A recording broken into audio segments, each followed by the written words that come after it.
We're getting our paper bags back at the LCBO. And it's really hilarious to me. This was one of those things that just drove me crazy.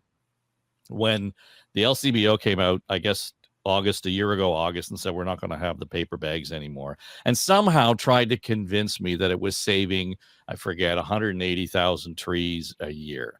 And this is what drives me nuts, is that they clearly do not understand how paper bags are made, first. Second, the government at some point signed off on it and decided that this was a cool thing to do.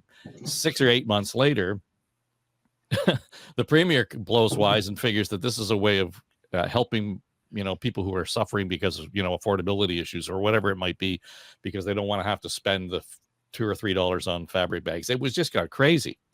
And then they went back into, had to go back into procurement. Their bags are going to come back. This whole story suggests to me that the government, let alone the LCBO, has no handle whatsoever on a climate strategy. And I know that might sound like a leap, but paper bags actually store carbon because they are a paper and a wood product, period. They're recyclable or they're compostable. So they're better for the environment than any of the fabric bags that we've got out there. I know this doesn't rank up there, Tim, on the level of the green belt, but this kind of stuff drives me goddamn crazy. Well, yeah, and I'm a customer too, maybe sometimes too often if you look at the empties in our garage. But look, I'm happy the premier made this decision. I just think it's practical for folks. I mean, maybe I should be better bringing bags everywhere I go, but I'm comfortable carrying bottles in my hands. They're heavy. What we ended up defaulting to was using their boxes and carrying out boxes, whether you got a couple of bottles in there or otherwise. I think this connects with average folks, and it's kind of a common sense thing to do. I will suggest, though, Dave, that my gut tells me, and I'm curious what the Premier's thoughts on this, that I don't think this would have been something that would have been brought to the Premier's attention or Cabinet's attention. I suspect the LCBO made this decision. They wanted to genuflect in the direction of being green. I bet that is sincere, but I don't think it was run by at the political level. It emerged as an issue, and as is common with Premier Ford, he had an instant gut reaction and told him to turn it around. Well, there is reporting that suggests that the CEO at the LCBO, who saw the announcement coming back to say, we need the paper bags, was in contact with staff in the Premier's office to say, what the hell, are you guys looped in on this or not? Why am I just finding out about this now? And it sounds like you weren't involved. But Kathleen? Yeah, no, I agree with Tim. I mean, I don't think the Premier was probably part of the first conversation. But look, I mean, my challenge is just in general. I have 6,000 of these reusable bags in my house, and I was surprised when the LCBO made this decision around paper bags, because, like you, Dave, I thought that and there are other grocery store chains that are going to paper bags, right? Like they're not going to give you a plastic bag, but you can get a paper bag. Anyway, it was incoherent to start with. I totally understand why Premier Ford would have stood up and said, this needs to be reversed.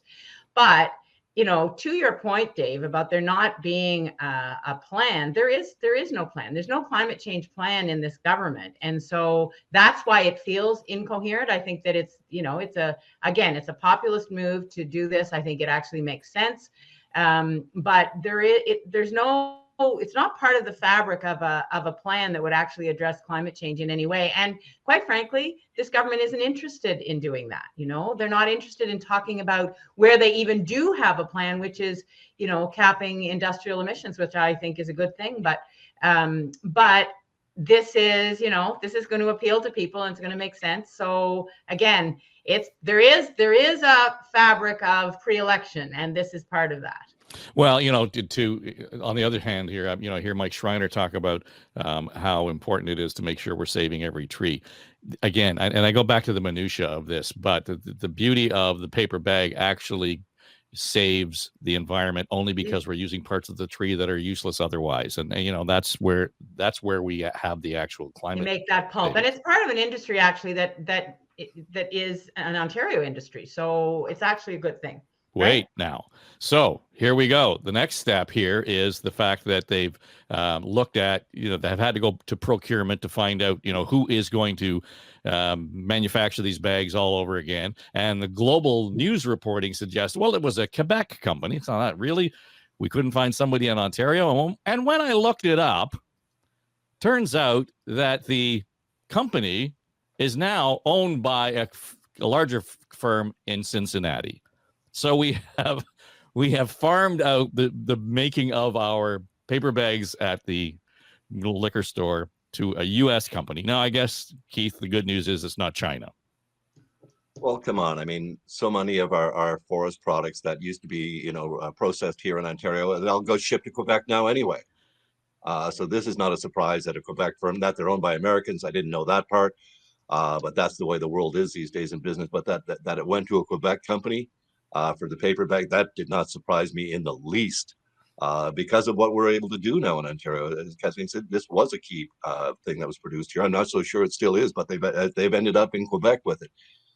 I think the whole idea of the paper bags, and I think Doug Ford was onto something here, is if you're picking up 1 or 2 bottles at the liquor store, there's nothing better than a paper bag inside a paper bag, boom, you walk out. But, if you're buying 3 or more, or you're getting, the recycled bags are handy. But again, to Kathleen's point, and I saw this on TikTok last week, there's people now that they open their closet doors and literally thousands of the recyclable bags fall out. We have accumulated too many of them. There's no 2 ways. I think every household has. But you don't go to the liquor store on a daily basis, I don't think. And it's not too hard to remember to take one of the bags with you when you're going to the liquor store. If you are going there on a daily basis, may I suggest one of the recyclable bags because you're buying a lot of booze. Well, there's a bigger problem than the climate problem. That's kind of what I'm saying. For sure. Yeah, but that's the point, John. If you got a closet full of these bags, they're not recyclable. You would have to use them tens of thousands of times, given the number of bags you've got, to actually get to net zero.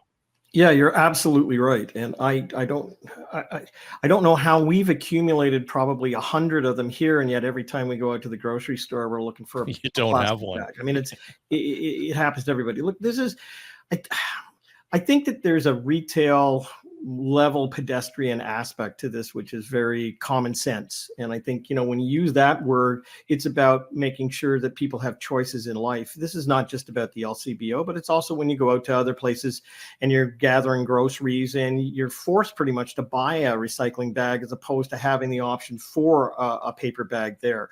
I don't want to get into the issue too early, but I mean, it's a little bit like saying we're just going to have bike lanes, throughout the city, and it's going to reduce emissions, and therefore it's going through no matter what.